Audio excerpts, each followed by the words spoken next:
Roll to. I'm just kidding. Good old Rocky Top. Rocky Top. Rocky Top. Tennessee. Down with the top. Good old Rocky Top. Rocky Top. Rocky Never Top, been sharper. Tennessee. Never been Nah, sharper. Ryan was sharp. All over Yeah, that game. fuck Bama. I was definitely- Alabama, in case you've been living under a rock, has now dropped their second game before November. This one to Tennessee. Score of Losers. 24-17. This is the first time since 2007 Alabama has lost 2 games before November. Obviously, in that gap between 2007 and 2024, there was a really good coach named Nick Saban. This is the first year without him, and we're maybe figuring out coaching might matter. Ooh, just I don't a little know. bit. It might make a difference. Yeah.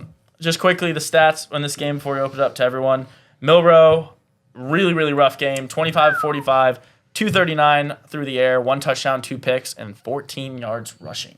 So that Milroe performance was really bad. I know we're going to get into that. Nico, not statistically good. No. But if you no. watch, But he made the big plays when it counted. Yeah. The 3rd and 6 deep ball, the 3rd and 5 on the 10-yard line, touchdown to go for the go-ahead. He was 14 of 27, 194, 1 touchdown, 1 pick. So, Ryan, I know you had Tennessee here. You've been saying Nico has it in him. He kind of proved it this week. And Bama was just... yeah, it was beautiful. I mean, everything was perfect.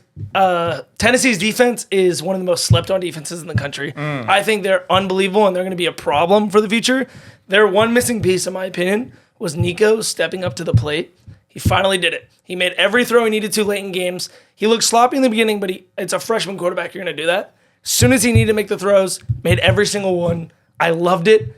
Tennessee might win the SEC championship. I love them so much. Just because their defense is going to be top 5 at the end of the year. People don't know it. People don't talk about it. I love the Mario, Bulls. what'd you see here?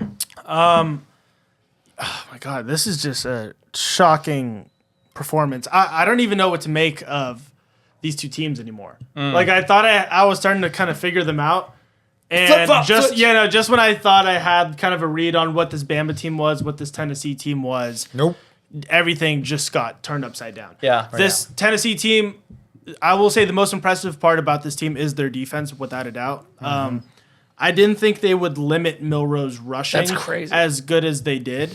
I figured Milroe would throw a pick. That didn't surprise me. Even 2 picks and the Oh, sorry, I 239. said 14 yards. 14 carries, 11 yards. Yeah, I It mean, was amazing. yeah. Either way, 14 yards, 11 yards. No, I was just saying 14 carries for 11. I know. Which is Which is wild. crazy. Yeah. I it's mean, not less like he than a only yard. rushed For twice. Milroe, it's not even real. Yeah, No, it's that's not like he just- had 1 rush for 11 yards. No. It was like he was trying to run. Yeah, and this Bama team, dude, I knew their defense was suspect, and they kind of did their job. They kind of did what they had to do, which was not really give up too much. Obviously, Nico had a few big plays, which, hats off to him. Those are just some great plays that you just can't really do much about. But this Bama offense, dude, I don't understand it. Milroe's super inconsistent. It just looks like this Bama team is kind of a team where I'm thinking if they're on the road at a tough environment, you probably just want to fade them. That's exactly what I was about to say. I was going to say against weak teams, they're going to roll because they're Bama. on the road is the key part of the puzzle here. Both of their losses to inferior teams, or maybe not inferior. It depends on what you think about Tennessee, but lower ranked teams, Vanderbilt and Tennessee, come on the road. They're undefeated at home still, so there's definitely still that Bama home field advantage, which is a very real thing. Yeah. But on the road, it seems like not only is their defense inconsistent, but Milroe's been playing rough. Mike, how'd you kind of slice this one up? Yeah, well, to be honest, I think this is pretty much exactly what I said would happen with this Alabama team preseason, but it's just happening a lot later than expected. I think we talked about this if you watched the Texas video earlier, but Bama just was able to capitalize in their biggest game of the season against Georgia on really bad mistakes that Georgia's offense had made, and it allowed them to go out 28-0 in the first half and then, carry that over into a win at the end of the game. But since then, I feel like Alabama, with Kalen DeBoer and his coaching style, is still just not meant for the SEC. It's not fit for it. He has such a reliance on high explosive offense and kind of just average defenses. And, that works really well in the Pac-12 where you're going to go against at most like high average offenses. But in the SEC where you're going against the top of the top competition, it's just not going to work. Not only that, but playing in the Pac-12 and before he moved over, he isn't fit. Similar, I mean, not like Sark, but like he's just not fit for these massive scenarios, like playing against an Alabama. So I don't know. I agree with the first part of that reference to his coaching style. I think the way he calls plays as if he has Michael Penix still at quarterback. Yeah. And so that's because I totally agree with you. He relies heavily on explosive, long, deep passes. Like that's the way they beat Georgia. Turnovers and Ryan Williams at the end of the game. Plays, I mean, they were up 28-0. Georgia literally took the lead in Bama with a minute and a half left, and then they had one play 75-yard touchdown in the most phenomenal play we've seen in college football. I mean, shout out Ryan. Oh, wait, we forgot to mention the most insane stat of the game, actually, is that it took announcers 14 and a half minutes to mention that Ryan Williams is 17. Oh, wow. So that is the longest it's gone. I saw a tweet from one of the ESPN guys that said, wow, can't wait till Ryan Williams turns 18.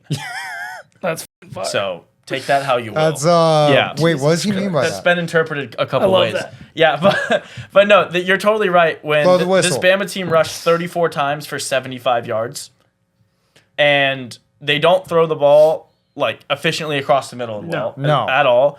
Milroe, I keep going back and forth because I think he's a really good college quarterback, but he makes these mistakes and he makes these reads that just make you wonder what the he's thinking. Yep. Like that throw at the end of the game, it was so strange because it wasn't like the defense did anything tricky at all. There was just a linebacker just kind of waiting, just spying, looking at the quarterback's eyes, and the receiver coming across the middle with a man behind him, and he just like didn't see the linebacker and throws it directly to him, just ends the game. No, poor reads. In the Georgia game, that was by far Milroe's best half of football, and the reason why it was so good was because he could make intermediate throws. That's the one thing he couldn't do last year. It's either like short screens or dump offs or the deep ball, and he has a good arm. He has a good deep ball. Anything intermediate, when you have to read off your first read, or that's not a predetermined, like, okay, a screen, you're throwing it there. A deep ball, like a go route, okay, I'm just going to give my receiver time, go deep. Anything where he has to make progressions and, like, read, he's not good. And I thought that Georgia game fooled me. I thought he had progressed. No, he hasn't. I mean, and you saw at the end of the game, it was like 11, 12-yard pass, interception. Like, he's just... How do you feel about Alabama the rest of the season? Because they're now 2-2 in the SEC. Yeah. The rest of their schedule is...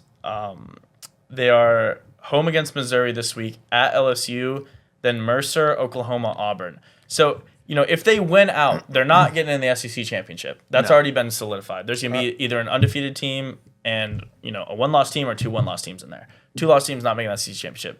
But I feel like, if they go 10-2 and their name is Bama, and they have a winning ranked teams. Well, yeah, and they have a win against Georgia, they're going to be in the playoffs. Yeah, 100%. So their season's very much not over. If they win out, does anyone here, I just want to go around the table, do you think they do win the rest of their games and they make the playoffs? Because the 3-loss Bama team, I don't think they get in. No. I think they lose to LSU at LSU. Okay, Ryan? No, I think the SEC is a joke. Everyone loses to everyone, so they won't get in. They'll lose to a nobody team. They'll lose to a nobody, so You not think they'll LSU. lose like Florida or... Oklahoma or whatever. They play Oklahoma and Auburn. Correct. I think all these SEC teams are way overhyped, and they're going to lose to shitty teams. Wow. I actually think they lose to Missouri. Okay, this week. Yep. That's crazy. All right, yeah. I think they lose Missouri and LSU, so Whoa. I agree. I think no one here thinks Bama's making the playoffs now, which is quite a development from, 2 weeks ago. Or 3 I think weeks they beat ago. Missouri and LSU, but don't make the playoffs. Yeah, we'll see. Well, yeah, Bama, not so roll tide. Shout out Haley. I'm sure you're feeling good right now. Oh, Roll Tide off a fucking Tide cliff. off a cliff. I don't give a Bama. piss. Don't give a piss about give a Bama because piss. no one else does, not even their own players or their fans. Yeah. Bama. Bama. Yeah. Shout out Nico. Stupid Friend of the school. pod.